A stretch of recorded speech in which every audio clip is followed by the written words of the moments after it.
예레미야 1장 10에서 19절 말씀입니다.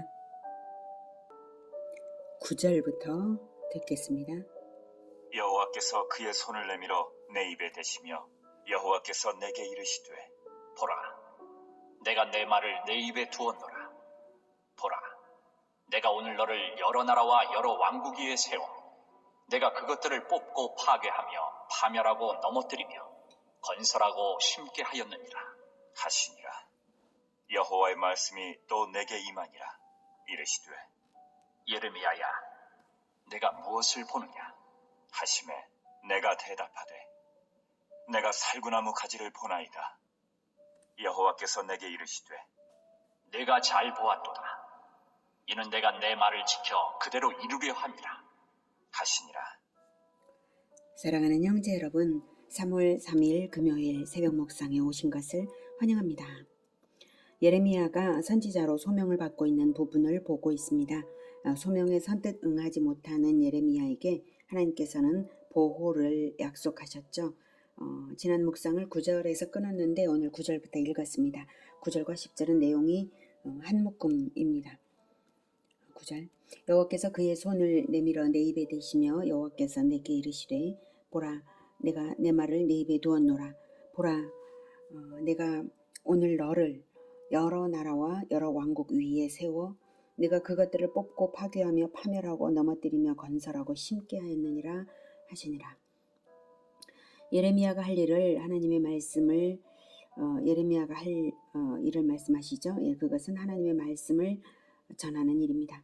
그런데 그 말씀이 권능이 있어서 여러 나라와 여러 왕국 위에 있는 권세가 될 것이고요. 그 말씀의 능력이 뽑고 파괴하며 파멸하고 넘어뜨리며 건설하고 심게 되는 능력입니다. 즉 여러 나라에 대하여 심판을 선언하고 또한 심판 후에 있을 회복을 선포하게 될 것이라는 말씀입니다. 심판에 관한 단어가 4개, 회복에 대한 단어가 2개입니다. 뽑고 파괴하며 파멸하고 넘어뜨리며 심판에 대한 단어죠. 그리고 건설하고 심게 하는 것, 회복에 대한 단어입니다. 심판이 먼저 있은 후에야 새롭게 건설하실 수 있으므로 심판을 먼저 2배로 강조하면서 확실하게 시행될 것임을 강조하고 있습니다. 심판이 확실하지 않으면 회복도 확실하지가 않죠. 집을 지으려고 할 때 낡은 건물을 완전히 무너뜨리지 않고도 새 집이 지어지지는 않는 것이니까요. 11절, 여호와의 말씀이 또 내게 임하니라. 이르시되 예레미야야, 내가 무엇을 보느냐 하시매 내가 대답하되 내가 살구나무 가지를 보나이다. 여호와께서 내게 이르시되 내가 잘 보았도다. 이는 내가 내 말을 지켜 그대로 이루려 함이라 하시니라. 네, 먼저 살구나무 가지 환상을 보여주시는데요. 살구나무는 샤케드라고 해서 지키다, 깨어있다라는 뜻입니다. 내가 내 말을 지켜 그대로 이루려 함이라라고 지켜 이루기 위해서 살구나무를 보여주었다. 즉 샤케드, 지킴을 보여주었다. 이렇게 표현될 수가 있겠죠. 살구나무라는 시각자료로서 인상 깊게 각인시키면서 하나님은 늘 깨어 계신 분으로서 언약을 지켜 이루시겠다는 것을 확인시키는 것이죠. 또한 예레미야에게도 깨어 지키는 자가 되라는 뜻입니다. 하나님이 반드시 언약을 지키심으로 언약을 지키는 자들은 지켜집니다. 그 언약을 지키는 자들을 하나님께서 지키십니다. 그것을 보여주시는 것입니다. 깨어 지키라. 이 메시지가 바로 살구나무 가지가 주는 메시지입니다. 이후로 예레미야는 살구나무를 볼 때마다 하나님께서 하신 말씀을 기억했겠죠. 깨어 지키라. 내가 내 말을 지켜 그대로 이루려 할 거니까 너도 깨어 지켜라. 이렇게 메시지를 기억했을 것입니다. 예수님은 자기를 포도나무라고 제자들은 가지라고 비유하신 적이 있으시죠. 그러므로 우리가 포도나무를 볼 때에 예수님을 떠올립니다. 그러므로 예수님 안에 있으면 열매를 맺는다라고 하셨죠. 그러므로 포도나무를 볼 때마다 아니면 일반적으로도 나무를 볼 때마다 예수님은 나무, 나는 가지, 이것을 우리가 떠올리지 않습니까? 그런 것처럼 하나님은 살구나무 가지는 예레미야 너 자신이다. 살구나무는 나 하나님이다. 그러니 내가 언약을 반드시 지켜 이룰 것처럼 너도 그리하라. 이런 뜻으로 하신 말씀이죠. 13절. 여호와의 말씀이 다시 내게 임하니라. 이르시되 내가 무엇을 보느냐? 대답하되 끓는 가마를 보나이다. 그 윗면이 북에서부터 기울어졌나이다. 하니 여호와께서 내게 이르시되 재앙이 북방에서 일어나 이 땅의 모든 주민들에게 부어지리라. 내가 북방 왕국들의 모든 족속들을 부를 것인즉 그들이 와서 예루살렘 성문 어귀에 각기 자리를 정하고 그 사방 모든 성벽과 유다 모든 성읍들을 치리라. 여호와의 말이니라. 무리가 나를 버리고 다른 신들에게 분향하며 자기 손으로 만든 것들에 절하였은즉 내가 나의 심판을 그들에게 선고하여 그들의 모든 죄악을 징계하리라. 네, 북에서부터 기울어진 것은 끓는 가마를 보는데 북에서부터 기울어졌나이다 했죠. 북에서부터 기울어진 끓는 가마는 북방민족 바벨론의 침공을 받을 것을 뜻하는 상징입니다. 가마는 유다를 상징하는데요.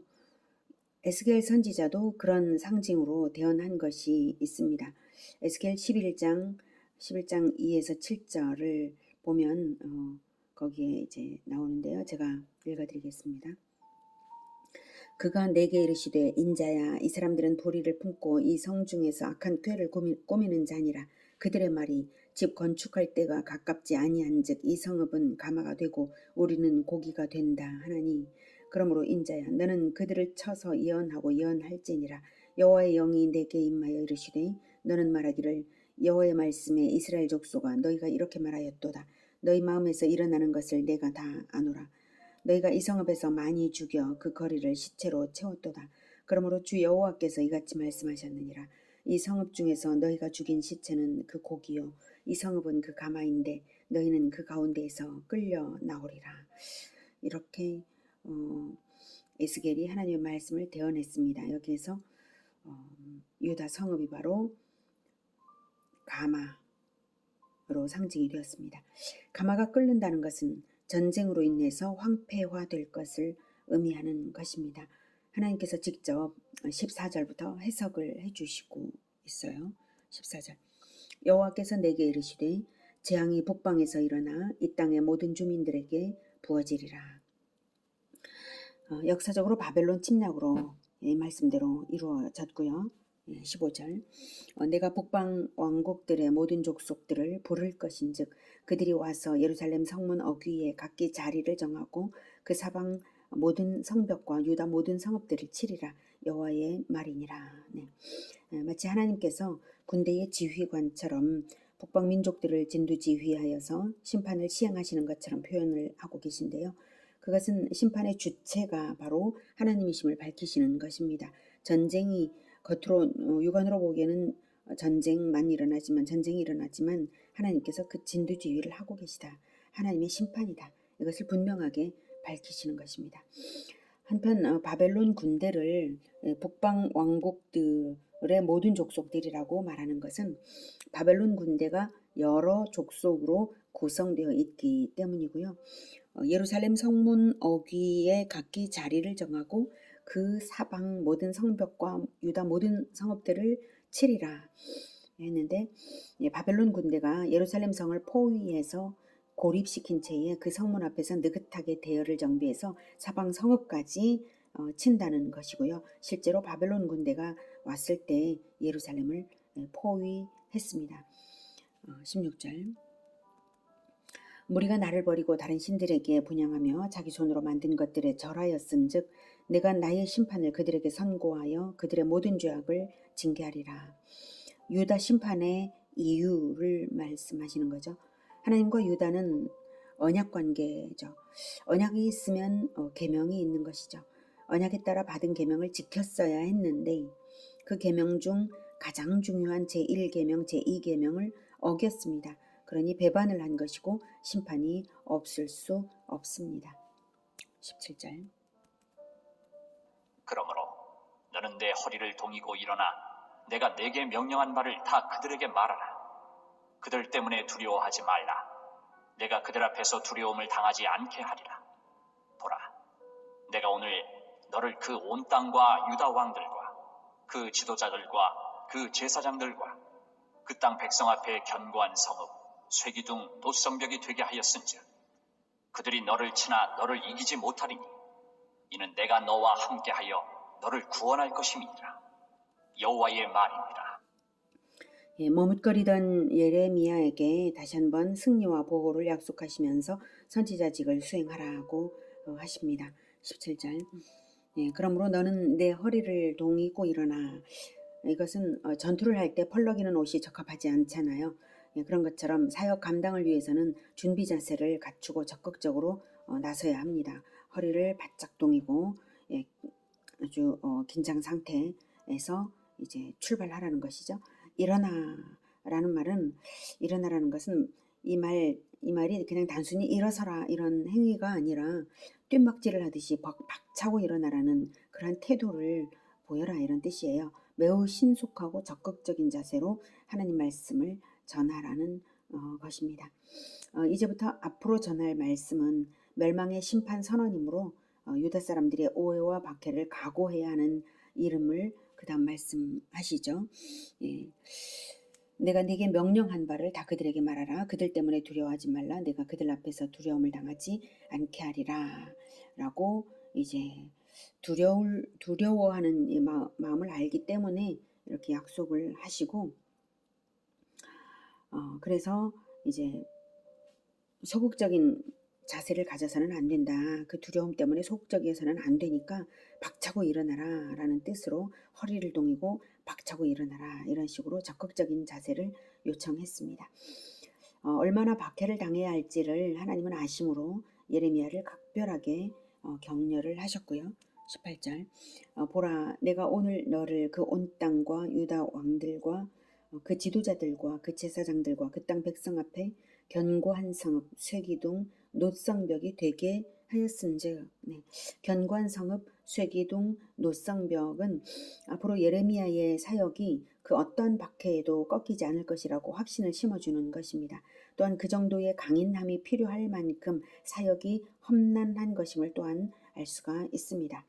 예레미야의 대적은 온 땅과 유다 왕들과 그 지도자들과 그 제사장들과 그 땅 백성입니다. 이것이 예레미야를 대적할 것입니다. 그들이. 그러니 온 유다의 총체적 박해를 당할 것입니다.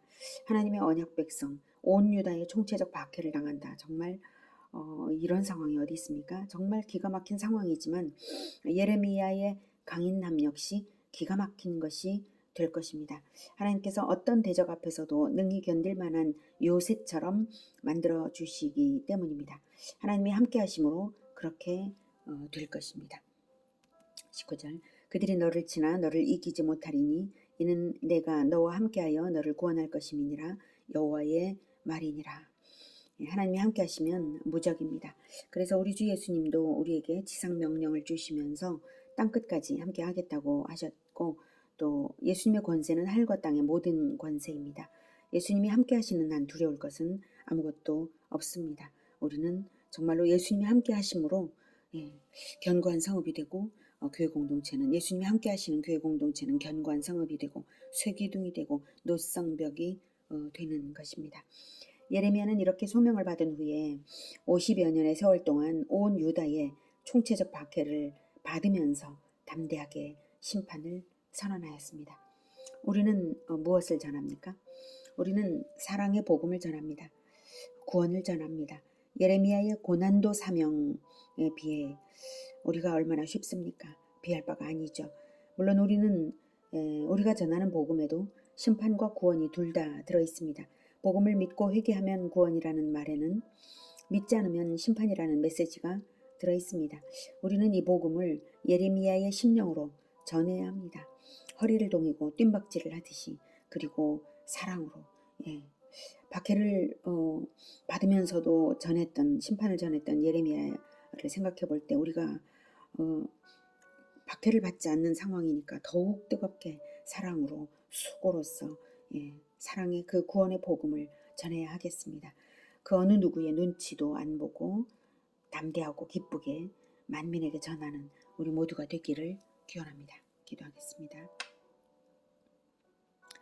은혜가 충만하신 하나님 아버지, 우리에게 이 구원의 복음을 전할 수 있게 하시니 감사합니다. 복음을 전하고 그리스도의 가르침을 다 가르치고자 합니다. 이 사명을 받는 자들과 세상 끝날까지 함께 하신다고 예수님 약속하여 주시니 정말 감사합니다. 우리 주 예수님께서 하늘과 땅의 모든 권세로서 지켜주시니 예레미야에게 약속하신 것처럼 견고한 성읍이요 쇠기둥이요 노성벽이 되게 하실 줄 믿습니다. 하나님, 예레미야도 총체적인 박해를 받으면서 50년 동안이나 심판을 전했는데 우리에게 부여하신 이 즐겁고 쉬운 사명, 하나님 기쁨으로 끝까지 예레미야의 그의 심령으로 끝까지 할 수 있도록 도와주시옵소서. 우리 주 예수님께서 끝까지 함께 하신다고 하신 그 약속을 믿습니다. 끝까지 적극적인 마음으로 좁은 문 들어가고 좁은 길 가는, 허리를 동이고 뜀박질을 하면서 가는 그런 우리가 될 수 있게 주님 도와주시옵소서. 예수 그리스도 이름으로 기도드립니다. 아멘. 이어지는 시간은 개인 기도 시간입니다.